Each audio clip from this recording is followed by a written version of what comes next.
할렐루야. 얼마 전 한국에서 버킷리스트라고 하는 것이 유행해서 한동안 센세이션을 일으킨 적이 있습니다. 버킷리스트가 뭐냐면 내가 죽기 전에 꼭 하고 싶은 일이나 아니면 마저 해야만 할 일들을 목록에 작성하여 그것을 하나하나씩 수행하는 것을 말합니다. 주로 2, 30가지의 리스트를 작성하는데요. 거기에 우선순위를 정해서 미션을 수행하듯 하나하나씩 지워나가면서 그런 것들을 내 삶에 경험하는 그러한 것입니다. 이게 세상적으로 볼 때는 상당히 의미 있는 것으로 보여집니다. 그리고 내 생을 더 빛나게 해주는 것과 같은 생각도 듭니다. 하지만 이것을 신앙적으로 보면 약간 무가치한 일이 될 수도 있겠다는 생각을 해봅니다. 왜냐하면 안 그래도 얼마 남지 않은 시간 사서 고생하듯 또 오히려 인생을 시간을 허비할 수도 있겠다는 생각에서입니다. 또 너무 많은 일과 과도한 스트레스로 인해서 일상이 무너질 수도 있고 그리고 소중한 사람들과의 시간마저도 소진할 수 있어서이기도 합니다. 게다가 가장 큰 문제로 야기되는 것은 뭐냐면 정작 이 버킷리스트의 대부분의 활동들, 우리가 소원하고 바라는 것들이 실상은 천국에서 이루어져야 할 것들이 많다는 거예요. 다시 말해서 굳이 이 세상에서 내가 여한없이 누려야 할 것들이 아닐 수도 있다는 거예요. 오히려 저 천국에서 우리가 사랑하는 아버지 하나님과 누려야 할 것들일 수도 있다는 생각인 거죠.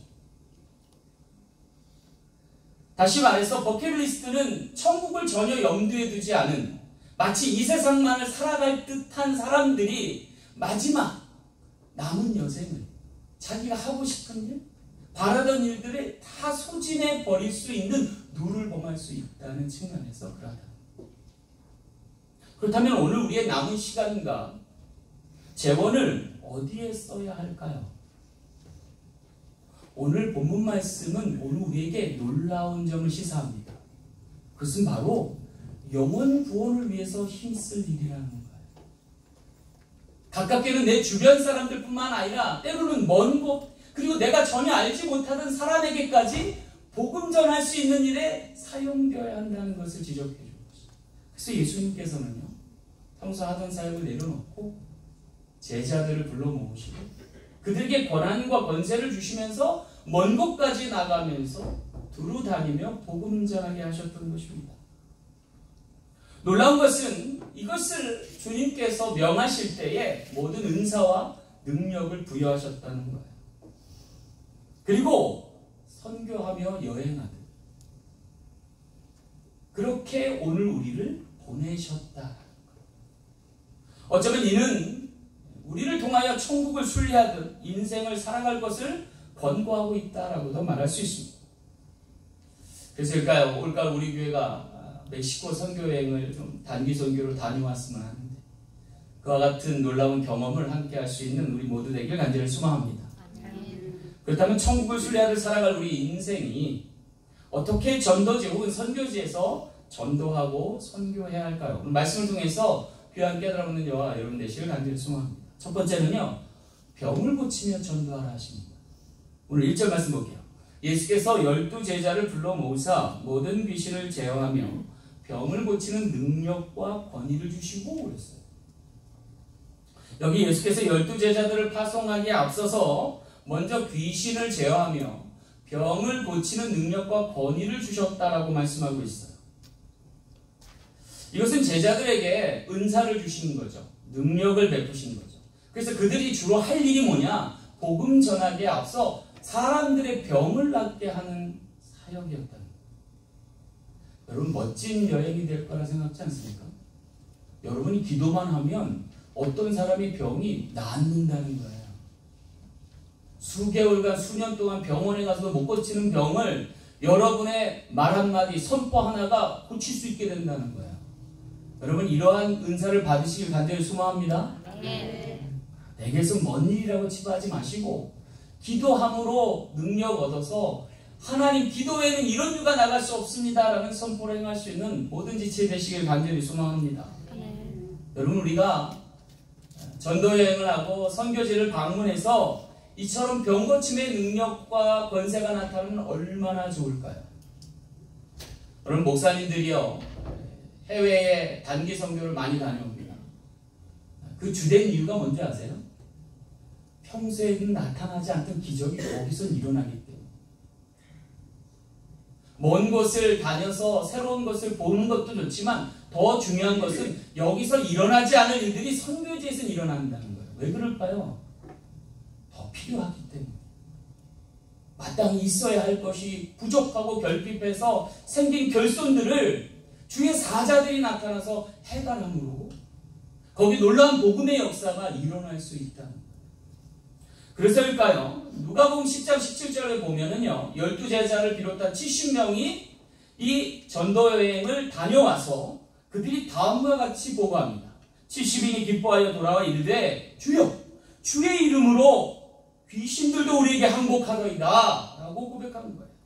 예수께서 이르시되 사탄이 하늘로부터 번개같이 떨어지는 것을 내가 보았노라 라고 화답하셨어요. 얼마나 멋진 여행이에요. 여러분, 이런 경험하시길 간절히 소망합니다. 왜 그럴까요? 여러분, 폭발적인 복음의 진보, 부흥의 역사가 일어날 때 반드시 병고침의 능력이 나타났던 것이죠. 그건 역사적으로도 전 세계적으로도 다 공통된 사항이에요. 근데 여기 여러분, 우리가 한 가지 주목할 것이 있어요. 아무 병이나 고치라고 주신 능력이 아니었다는 거예요. 여기 우리 1절 말씀을 다시 보면 제자들을 불러 모으사 모든 귀신을 제어하며 그랬어요. 여기 단서예요. 여러분, 이빨이 아프면 어디로 가야 돼요? 치과 가야 되죠. 여러분, 다리가 아프면 어디로 가야 돼요? 흉부외과 가요. 여러분, 정신이 좀 아프면 어디에요? 정신과 가야 돼요. 그럼 영혼이 아프면 어디로 가야 돼요? 교회로 가야 돼요. 주의 사자, 목회자들, 사역자들 앞에 무릎 꿇어야 돼요. 그래서 여기 보니까 모든 귀신을 제어한다는 건 뭐예요? 영적인 질병에 걸린 사람들이 주의 제자들 앞에 나올 때에 하나님의 말씀을 빌어 선포하니까 그 귀신이 떠나가는 거예요. 그러면서 병도 낫게 됩니다. 자, 이렇게 영적인 것이 치료되고 육적인 것이 고침받으면 나타나는 현상이 있어요. 뭐냐면 그에게서 하나님의 통치가 이루어집니다. 그리고 하나님의 나라 지경이 확장됩니다. 주님께서 이 복음의 현장에서 제자들을 향하여 주셨던 권세와 능력은 바로 영적인 권세였고, 영적인 문제가 있는 사람들을 고쳐서 그 질병까지도 낫게 하는 놀라운 역사의 일원이 되게 하셨다는 거예요. 여러분, 그래서일까요? 우리 사랑 장로교회가 금요일마다 환우들을 위해서 기도해요. 여러분들 함께 나와서 중보해 주시길 간절히 소망합니다. 우리의 질병이 떠나가는 것이 하나님 나라의 놀라운 다스림 가운데 있다라고 하는 확신이 들기 때문이고, 그럴 때 사람이 변하는 거예요. 그리고 그 사람이 변함으로 환경이 바뀌는 줄 믿습니다. 악한 권세와 악령의 위세에 눌려 병을 얻어 왜곡된 인생을 사는 그런 안타까운 삶에 하나님께서 놀라운 능력으로 함께 하셔서 그들의 영적인 고민을, 문제를 풀어주시고 그들이 짊어지고 있는 병에서 해방시켜주는 놀라운 역사가 여기서 나타났다는 거예요. 더욱 우리가 주목할 것은 그것이 예수님만의 놀라운 능력이 아니라 제자들까지도 겸하여 받는 놀라운 역사의 현장이었다는 거예요. 여러분, 폭발적인 복음 전파에 병 고치는 능력의 은사가 함께 더하는 이유가 뭐냐? 바로 하나님 나라의 이 통치와 다스림이 그 지경을 넓혀가는 거예요. 사실 여기 누가복음 9장을 보면요, 그 앞장인 8장과 10장에 보면 계속해서 예수님이 병 고치는 역사를 베푸시는 걸 보여요. 8장에 보면 거라사 광인이 귀신 들렸다가 귀신이 쫓겨나가고 멀쩡한 사람으로 바뀌어요. 또 회당장 야일의 딸이 거반 죽게 되었을 때 예수님께 요청해서 와달라고 하니까 주님이 나아가시다가 길가에서 혈루병 여인을 고쳐주셔요. 그리고 뒤늦게 당돼서 야일의 딸이 죽어서 장례 지내려 할 때에 주님께서 아니다, 잔다 하시면서 그를 깨워서 부활 소생케 하시는 역사가 나타나요. 거기다가 누가복음 10장에 가면 신하의 아들이 항상 간질에 걸려서 거품 물고 쓰러져 이리 부리고 저리 부를 때에 주님이 한 말씀 명하셔서 멀쩡한 아들로 돌아오게 하신다. 그런데 주님께서 이같이 정말 힘쓰고 애써서 병자들을 고치실 때에 주님의 혼자서는 한계가 있으시잖아요. 그래서 마치 모세가 힘들어하고 소진할 때에 이드로가 와서 그러지 말고 천부장도 세우고 백부장도 세우고 50부장도 세워서 사역을 겸해서 함께하면 어떨까라는 안을 냈듯이 주님께서 제자들에게 자신에게 부여된 권능과 권세를 이양하시고 제자들도 함께 나가서 이 사역에 동참케 하셨다는 거예요. 그러면서 그들이 다니던 곳만 다니는 게 아니라 새로운 곳으로 나갈 수 있도록 전도의 물꼬를 터주시고 여행하듯 선교할 수 있도록 장을 열어주셨다라고 하는 거예요. 사랑하는 성도 여러분, 우리 사랑 장로교회도요, 이 수완이만 복음화시키는 것이 아니라 미주 그리고 남미 온 세계 누리까지 복음 전할 수 있는 주의 종들 되시길 간절히 소망합니다. 아멘. 목회자만이 가는 게 아니에요. 직분자들만이 가는 게 아니에요. 온 성도들이 선교의 대회에 동참할 수 있을 때에 하나님의 복된 지경이 넓어지고 부흥의 역사가 일어날 줄 믿습니다. 그래서 올가을부터 우리가 단기 선교 가자는 일반 성도님들도 시간을 내고 물질을 들여서 펀드레이징도 하고 또 결단과 현실을 통해서 귀한 역사 이룰 수 있는 우리 모두에게 간절히 소망합니다. 그럴 때 하나님께서 오늘 우리로 하여금 놀라운 능력과 함께 전도의 결실을 맺게 될 줄로 믿습니다.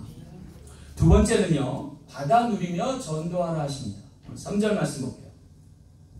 이르시되 여행을 위하여 아무것도 가지지 말라 그랬어요. 덧붙여서 지팡이나 배낭이나 양식이나 돈이나 두 벌 옷도 가지지 말며라고 하셨어요.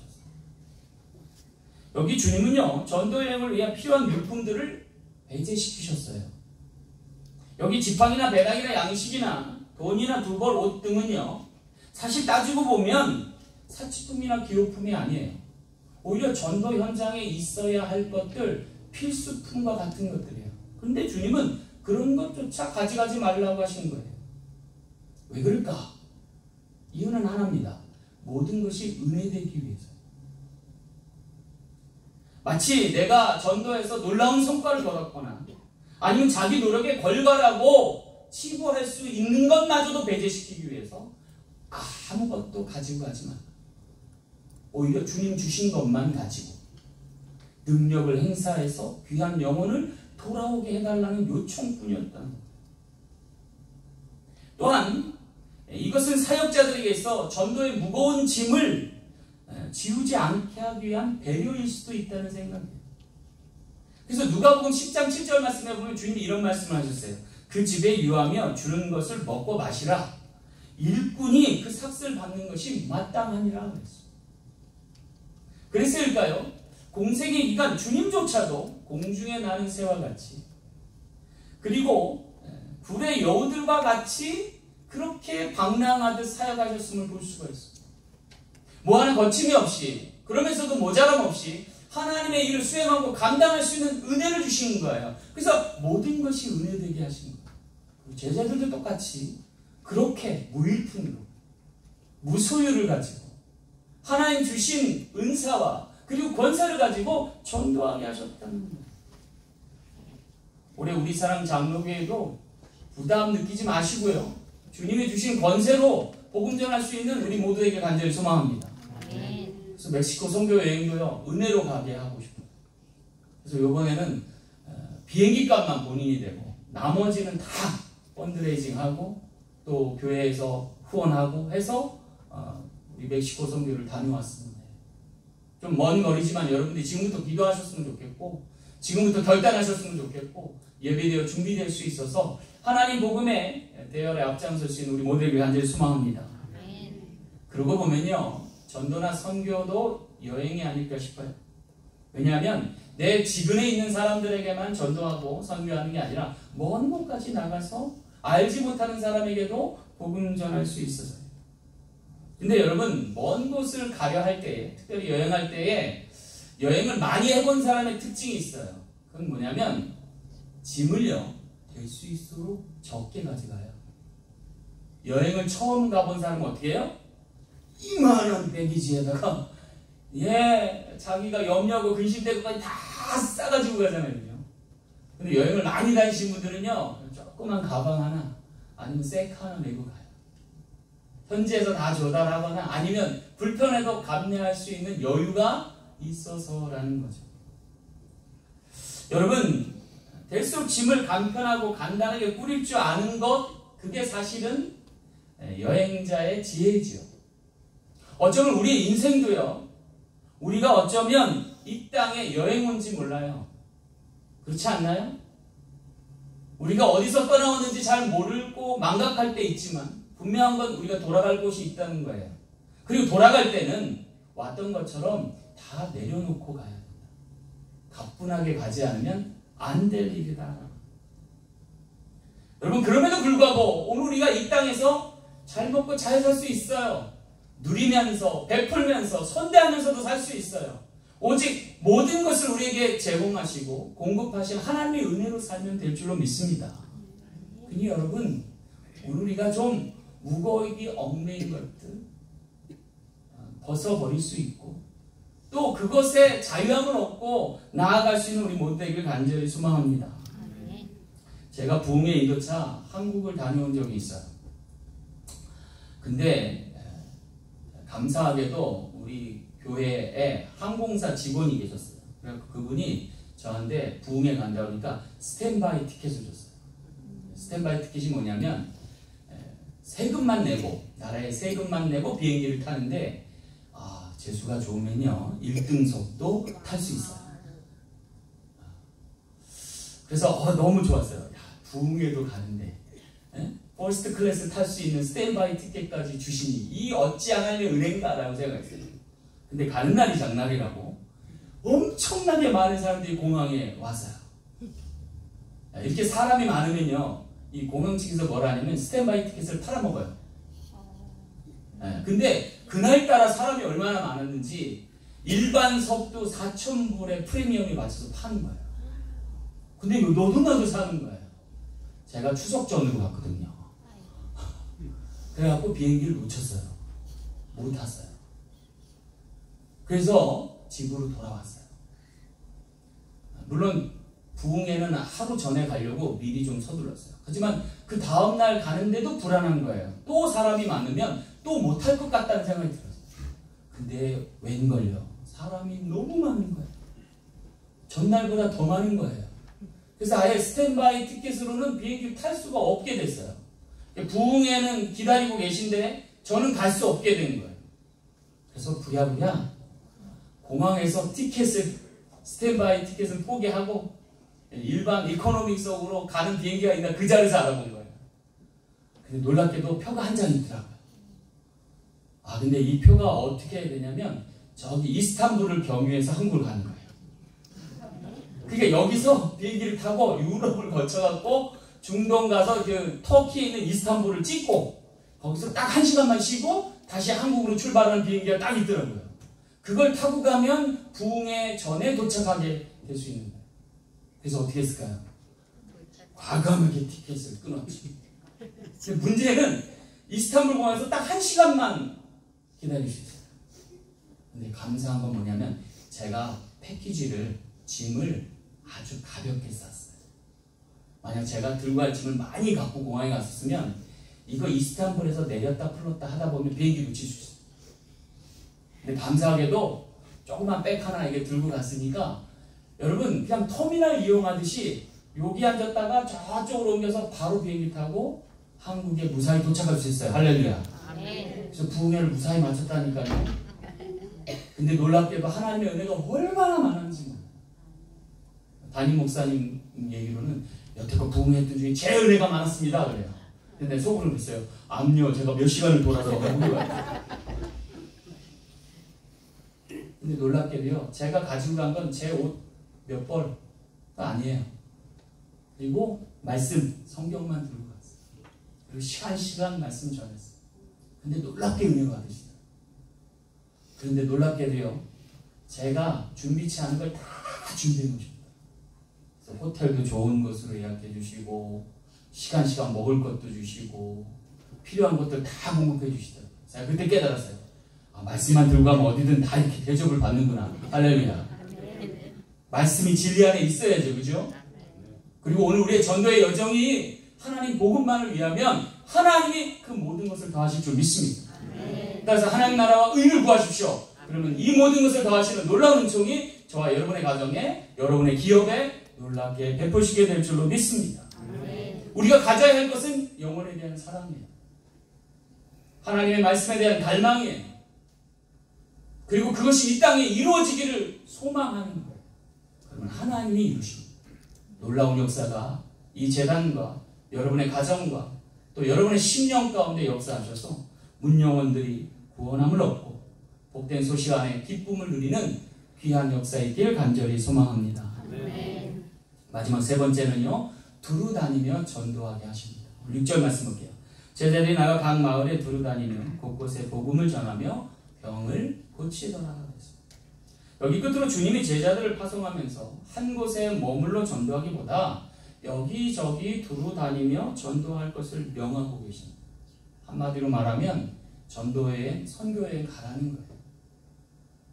근데 말이 전도지요. 약간 뉘앙스를 보면 이건 방랑생활 같아요. 또 일종의 여행 같기도 해요. 제가 이 전도여행이 이래도 되나? 말씀을 보면서 약간 의문을 가지기도 했어요. 별 뚜렷한 목적도 없고 별다른 계획도 없어 보이잖아요. 그죠? 오직 하나님 나라의 복음의 확장만을 이뤄놓고 있다라는 생각이에요. 과연 이렇게 전도하고 선교해도 될까라는 생각마저 들게 합니다. 오늘날 전략적인 선교의 어떤 여정에 비하면 상당히 자유스럽기도 하고 왜소하기도 한 그런 전도 여행이다라는 생각이 들어요. 그렇다면 왜 주님은 어떠한 의도로 이러한 전도 여행과 선교 여행을 주문하신 걸까? 제가 나름대로 유추하면서 고민해 봤어요. 제가 깨달은 게 뭐냐면 어쩌면 주님께서는 우리 삶 속에서의 전도도 중요하지만 여행 가운데서 전도조차도 소중히 여기시는 거 아닌가라는 생각을 해봤어요. 마치 전도와 선교가 타인이나 타자를 위한 그러한 복음의 열정만으로 치부되지 않고 오히려 우리 자신을 위한 유익이 될 수도 있겠다는 생각을 해본 거죠. 어쩌면 타자를 포함한 우리 모두에게 유용한 선택지는 선교의 여정 자체가 아닌가, 전도의 이러한 여과 없는 사역이 아닌가라는 생각을 해보게 된 거죠. 그러면서 제가 꿈꾸고 바라던 전도와 선교 여행을 다시금 되새겨보게 되는 계기가 됐어요. 제가 이와 같이 방랑하면서 여행하면서 선교한 적이 있어요. 무려 2년 동안. 언제였냐면 제가 신학교를 졸업하고 신학대학원을 졸업하고 이제 전담 사역을 해야 되는데 저희 교단에서는요 4년 동안 전임 사역을 해야 목사 안수를 주는 과정이 있어요. 4년이라는 시간이 근데 그렇게 호락호락한 시간이 아니에요. 왜냐하면 담임 목사님을 비롯한 교회에 절대적으로 순종해야 될 기간이기 때문에 이때 조금이라도 어긋나거나 눈에 빗보이면 안수가 늦어져요. 근데 저에게 희소식이 들려왔어요. 교단 총회본부에서 모집을 하는데 십자군 전도대를 모집한다. 근데 이게 공교롭게도요 4년의 전임 사역을 2년으로 줄여준다는 거예요. 오, 이미 솔깃하다. 물론 전도하고 선교하는데 매진해야 되기 때문에 고생은 자초해야 된다고 봐야 돼요. 근데 어쨌든 4년을 2년으로 줄이니까 얼마나 좋아요. 게다가 사례를 달러로 준다는 거예요. 왠가 했더니 미국의 LA 지역의 동양성교회라는 곳에서 이 총회본부에 위탁한 거예요. 그래서 미자립교회나 개척교회를 후원할 수 있는 사역자들을 모집하고 그들의 사례비를 이 교단, 이 선교에서 대주겠다는 거예요. 그래서 달러로 제가 지불을 받았어요. 놀라운 게 그때 IMF가 터졌어요. 환율이 급등치다가 2,000불까지 올라간 적이 있어요. 제가 2배로 받았잖아요, 사례를. 근데 어쨌든 제가 한 사역은 뭐냐면 미자립이나 개척교회 가서 전도하는 거예요. 근데 이게 되게 힘들어요. 왜냐하면 땡볕에 나가고 집집마다 문 들기서 전도해야 돼요. 사람들 많은 광장에 가고 막 전도지. 주일학교 심지어 아이들 앞에 그 학교 앞에 가서 제가 솜사탕 이렇게 돌리면서 애들한테 전도도 하고 그렇게 여행하고 방랑하듯 전도하고 선교했던 때가 기억이 났는데요. 처음에는 이게 되게 고되고 힘드니까 이게 나한테 과연 유익되는 시간인가라는 생각을 했는데 지금 돌이켜보니까 제 영혼의 성장을 꾀하는 가장 좋은 시기였다는 생각을 해요. 왜냐면요, 익숙해지고 길들여진 타성에 젖어있던 나를 벗어날 수 있는 시간이었기 때문에 익숙치 않은 환경에서 전혀 만나보지 못한 사람들을 마구마구 만나다 보니까 색다른 경험을 참 많이 하게 했어요. 그로 인해 새로운 나 자신을 발견하고 구축하게 됐으며 오히려 성장의 기쁨을 누리던 그런 시간이었다는 거죠. 여러분, 그런 시간을 저와 사역자들 비롯한 여러분들도 공유하길 간절히 소망합니다. 올가을 멕시코 단기 선교에 많이 지원하시기 바랍니다. 그래서 이런 놀랍고 소중한 시간들을 간직할 수 있는 저 여러분 되시길 간절히 소망합니다. 여행을 통해서 익숙해져 타성에 젖어있던 나 자신을 떠나보낼 수 있는 시간 되길 원합니다.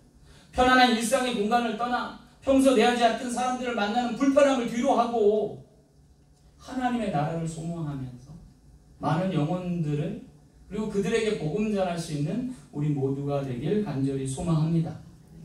그럴 때 이 색다른 경험과 이색적인 만남이 오히려 내 지치고 타성에 젖은 일상의 활기를 불어넣게 될 줄 믿습니다.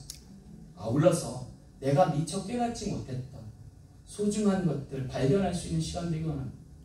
아마 엄청난 고마움과 감사가 밀려오게 될 줄 믿습니다. 제가 청년부 사역할 때예요. 청년들을 데리고 단기 선교를 많이 갔어요.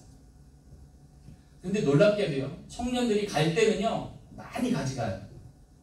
물론 나눠줄 것도 많지만 자기가 챙길 것도 많이 가세요. 근데 갔다 올 때는 거지가 돼갖고 가요. 왜냐하면 선교지에 나가보면 헐벗고 굶주린 사람들이 되게 많아요. 내가 입고 있는 거, 내가 누리고 있는 거 다 사치라는 걸 그때서 깨달아요. 아마 중고등부 학생들 가면요 놀라운 경험을 할 거예요. 집에서 불평과 불만만 있었던 아이들이 갔다 오면요, 오 감사해요, 감사해요. 심지어 목욕하면서 오 따뜻한 물이 나오네 이러면서 샤워도 하고. 심지어는요 평생 사진 한 번 못 찍었던 그런 아이 꼬마가 있었는데 저희가 가서 사진기로 찍고 바로 인화해 줬어요. 그랬더니 집에 액자에 넣어가지고 간직하는 거예요. 여러분, 선교지에 가보시면요 오늘 우리가 누리는 모든 게 사치에 불과하다는 걸 깨닫게 돼요. 그리고 내가 누리는 것이 얼마나 감사한 건지를 깊이 자각하게 된다는 거죠. 그것을 통해서 내 잠자던 영혼이 깨어나는 거예요. 뿐만 아니라 우리를 통하여 복음의 창구가 돼서 많은 영혼들이 그리스도를 알게 되고 하나님의 나라 지경에 들어올 수 있는 놀라운 역사가 있게 될 줄로 믿습니다. 여러분, 남을 돕는 것, 타인에게 선대하는 것, 여러분 사실은 내게 유익한 것인 줄로 압니다. 그동안 내가 알지 못하고 깨닫지 못한 감사가 밀려오는 순간이기 때문입니다. 그리고 그 끝에는 한움큼 성장한 나 자신을 발견할 수 있는 기회도 된다는 거죠. 어쩌면 집단하는 것 자체가 십자가 지는 것 같은 일이지만 사실 돌아올 때 보면 부활하듯 거듭나는 나 자신을 발견할 수 있어서입니다. 어쩌면 우리가 이 지구라는 이 별에 온 것 자체가 고해 같은 세상 가운데 떨어진 것 자체가 여행일지 모른다. 그리고 그 여행의 끝은 반드시 아버지께로 돌아갈 날이 있다라고 하는 거죠. 언젠가 왔던 곳으로 돌아가야만 할 때 내 가는 여정이 쓸쓸하고 외롭지 않기 위해서 오늘 우리는 많은 영혼들과 함께 해야 될 줄로 믿습니다. 그리고 그 함께 가는 사람들이 어쩌면 내가 복음 전했던 그러한 사람들과 영혼일 수 있다. 그들과 함께 천국을 순리한다면 외롭지 않지 않겠느냐, 기쁘지 않겠느냐. 오늘 우리가 이 전도와 선교 여행을 통해서 영혼을 만나고 그들과 함께 주님께로 나아갈 때 복된 귀한 복음의 역사가 일어나는 현장이 될 줄로 믿습니다. 우리 사랑 장로교회가 그와 같은 선교의 기지요 복음의 센터가 되어서 많은 영혼들 주님께로 인도할 수 있는 복음의 창구 되기를 간절히 소망합니다. 말씀을 맺겠습니다. 히브리서 12장 1절 말씀에 이렇게 고백합니다. 이러므로 우리에게 구름같이 둘러싼 허다한 증인들이 있으니 모든 무거운 것과 얽매이기 쉬운 죄를 벗어버리고 인내로서 우리 앞에 당한 경주를 하며 그랬습니다. 여러분, 우리는 천국을 향하는 순례 여정 가운데 있습니다. 어쩌면 얽매이기 쉬운 것과 무거운 것들을 벗어버리는 건 또 다른 다이저스트, 오늘 우리의 놀라운 은혜의 방편이 아닐까라는 생각도 해봅니다. 그렇다면 우리가 과연 내려놓을 것은 뭐고 또 포기할 것은 무엇이며 나누고 베풀 것은 무엇일까? 그것은 어쩌면 우리가 전도와 선교 여행을 하며 내게 주는 시간을 영혼을 위해 나누는 것일지 모른다는 거예요. 철저히 계획한 여행도 좋지만 그냥 여유롭게 떠나는 발걸음도 좋다는 거죠. 짬을 내고 시간을 내어 가까운 곳부터 먼 곳에 이르기까지 버겁지 않게 다녀올 수 있으면 그것이 전도요, 선교 여행일 수 있다는 겁니다. 그러한 시간을 통해서 내가 타성에 젖어 도태되고 나태한 삶을 벗어날 수만 있다면, 지친 일상으로부터 해방될 수만 있다면, 그리고 하나님과 더 밀착된 시간을 나눌 수 있고 더 많은 영혼을 만날 수 있는 기회를 얻을 수 있다면 그것은 내게도 유익한 일이다. 그리고 하나님 나라에도 더함 없는 일이라 할 것입니다. 많이 나눠주고 베풀며 선대하나 오히려 더 많은 것을 얻고 돌아올 수 있는 값진 시간이 될 수 있다는 것이죠. 타인을 위한 섬김과 배려가 오히려 나를 향하신 하나님의 기쁘신 뜻을 발견하는 계기가 될 수도 있어서입니다. 아울러 하나님의 다스림과 통치하심의 영역이 더 넓어지고 확대될 수 있다면 그보다 더 좋은 일은 없을 것이기 때문입니다. 오늘 우리 사랑 장로교회가 이 전도의 대열에 복음 전파에 앞장서며 또 함께하여서 하나님께 영광 돌릴 수 있는 거룩한 지체들 되시길 간절히 소망합니다. 기도하겠습니다. 참되오신 아버지 하나님, 감사합니다. 이 대열에 우리를 부르시니 감사합니다. 복음의 열정을 안고 주님 주신 말씀을 따라 달려갈 수 있는 우리 모두 되게 하소서. 그 전도의 선교의 여정을 통하여 값진 인생 주심을 깨닫고 하나님께 영광 돌리시는 모든 지체에 회개하여 주옵소서. 선교적 삶을, 전도의 삶을 한 주간도 체득할 줄 믿고 감사드리며 거룩하신 예수님 이름으로 간절히 축복하며 기도하옵나이다. 아멘.